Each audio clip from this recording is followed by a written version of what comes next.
نحمدہ و نصلی علی رسول الکریم اما بعد۔ کچھ لوگوں نے سوال کیا کہ سعودی عربیہ کا جب اعلان ہوتا ہے چاند کا تو لوگ اس پر عمل کچھ لوگ نہیں کرتے ہیں، ایک دن بعد رمضان کرتے ہیں، عید کرتے ہیں، اس کی وجہ کیا ہے؟ جواباً عرض ہے کہ یہ صاحب دیکھیے فوٹو میں ہے، اس کا نام ہے مطیب البرغش، یہی ہمیشہ گواہی دیتے ہیں بادشاہ کو، سعودی بادشاہ کو، اور اسی کی گواہی لی جاتی ہے۔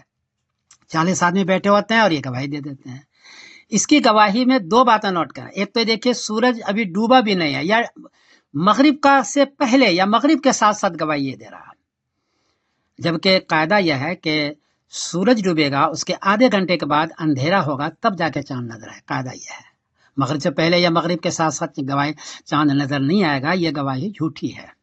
دوسری بات ہے کہ سعودی عربیہ میں 30 سال کا کیلنڈر بنا ہوا ہے اور ایک دن پہلے پر بنا ہوا ہے، اس پر یہ گواہی دیتے ہیں، اسی چاند پر بیٹھتے ہیں وہ۔ جب انڈیا پاکستان چاند دیکھے گا اسی وقت سعودی میں بھی چاند ہوگا، دونوں کا قریب قریب ہے، لیکن ہمیشہ دیکھیں گے کہ وہ ایک دن پہلے انڈیا پاکستان سے یہاں ہو جاتا ہے، وہ اس کیلنڈر کی وجہ سے ہے۔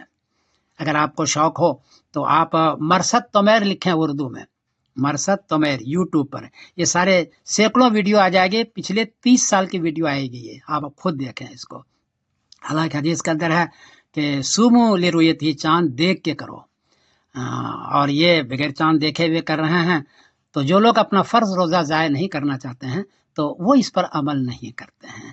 یہ مطیب برغش صاحب یہ جو گواہی دے رہے ہیں، یہ 1444 کے شوال کے گواہی دے رہے ہیں، آپ اس گواہی کو بھی دیکھیں، آگے کلپ دیکھیں، اور 30 سال کا جو کیلنڈر ہے سعودی عربیہ کا وہ بھی دیا جا رہا ہے، وہ بھی آپ دیکھیں اور اپنا خود سوچیں کہ کیا کرنا ہے، فرض روزہ ضائع کرنا ہے کہ نہیں کرنا ہے۔ السلام علیکم ورحمۃ اللہ وبرکاتہ۔ بسم الله الرحمن الرحيم.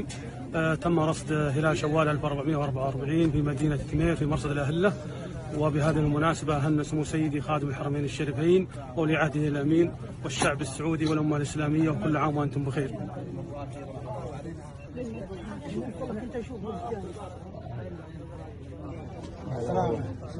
أهلا وسهلا.